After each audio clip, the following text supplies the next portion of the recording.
હિન્દુ ધર્મમાં સ્ત્રીનું લક્ષ્મીનું સ્વરૂપ માનવામાં આવે છે. વાસ્તુશાસ્ત્રમાં એવા કાર્યોનો ઉલ્લેખ કરવામાં આવ્યો છે જે દરેક મહિલાએ રાતે સૂતા પહેલાં જ કરવો જોઈએ. તેનાથી ઘરમાં સુખ સમૃદ્ધિ આવે છે. મહિલાઓ સૂતા પહેલાં હાથ પગ ધોઈને થોડા સમય માટે પોતાના પ્રિય દેવતાનું ધ્યાન કરવું જોઈએ અને તે પછી સૂવું જોઈએ. આ સમય દરમિયાન તમે મંત્રનો જાપ પણ કરી શકો છો.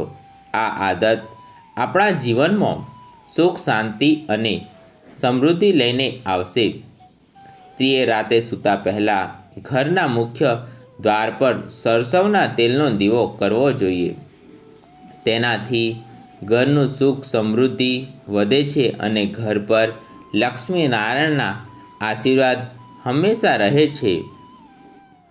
વાસ્તુશાસ્ત્ર અનુસાર સ્ત્રીએ રાતે સૂતા પહેલાં ઘરમાં કપૂર સળગાવવું જોઈએ અને પછી તેને આખા ઘરને તેનો ધૂપ આપવો જોઈએ.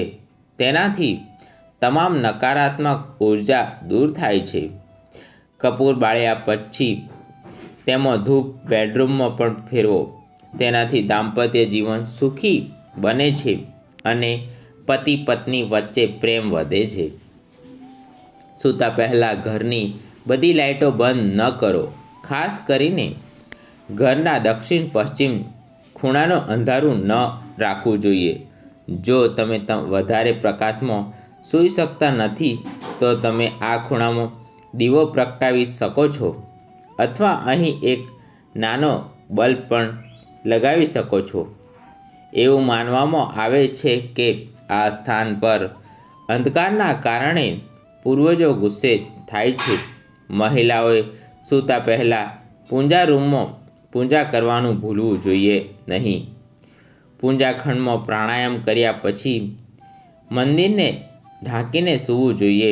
આ આદતોનો દિનચર્યામાં ઉતારવાથી ઘર પર સદૈવ મહાલક્ષ્મીની કૃપા રહે છે.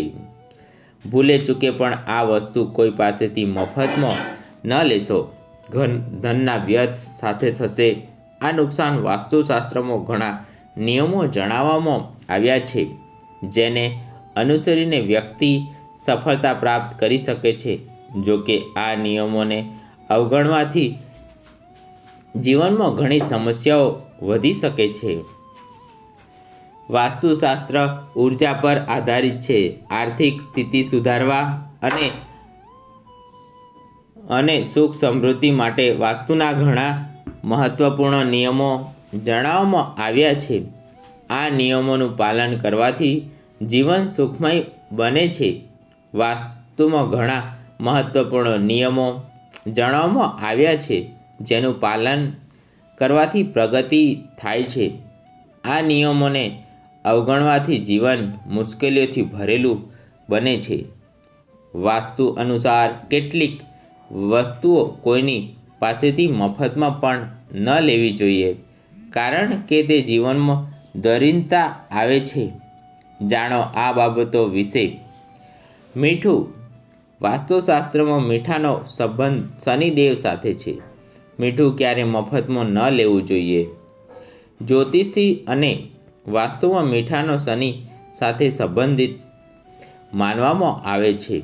એવું માનવામાં આવે છે કે કોઈ વ્યક્તિ પાસેથી મફતમાં મીઠું લઈને તેનો ઉપયોગ કરવાથી શક્તિ પર દેવતાનો બોજ વધી જાય છે. કોઈ બીજા પાસેથી મીઠું લઈને તેનો ઉપયોગ કરવાથી વ્યક્તિ આર્થિક, માનસિક અને શારીરિક રીતે પરેશાન રહે છે. મફત મીઠાનો ઉપયોગથી રોગ અને દેવાની સમસ્યા વધે છે. રૂમાલ.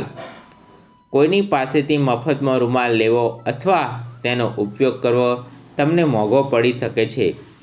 મફતમાં લીધેલા રૂમાલનો ઉપયોગ ઝઘડાનું કારણ બની શકે છે. એવું માનવામાં આવે છે તમે જેની પાસેથી રૂમાલ મફતમાં લીધો છે તે ભવિષ્યમાં તમારા સંબંધો બગાડી શકે છે. મફતમાં આપવામાં આવતા રૂમાલનો ઉપયોગ કરવાથી પરિવારના સભ્યો વચ્ચે મતભેદ વધે છે. લોહી વચ્ચેના પરસ્પર સંબંધો પણ બગડવા લાગે છે. આવી સ્થિતિમાં કોઈએ ક્યારેય કોઈની પાસેથી મફતમાં રૂમાલ ન લેવો જોઈએ. લોખંડનો સંબંધ પણ શનિ સાથે જ છે. કોઈની પાસેથી લોખંડ કે લોખંડની બનેલી વસ્તુઓ મફતમાં લેવી સારી નથી માનવામાં આવતી. એવું માનવામાં આવે છે કે ઘરમાં લોખંડ લાવવાથી ગરીબી, અવરોધો અને તણાવ દૂર થાય છે. આયર્નનો મફતમાં ઉપયોગ કરવાથી જીવનમાં એક પછી એક સમસ્યાઓ આવે છે, જેના કારણે જીવનમાં આર્થિક સ્થિતિ પણ પ્રતિકૂળ થવા લાગે છે.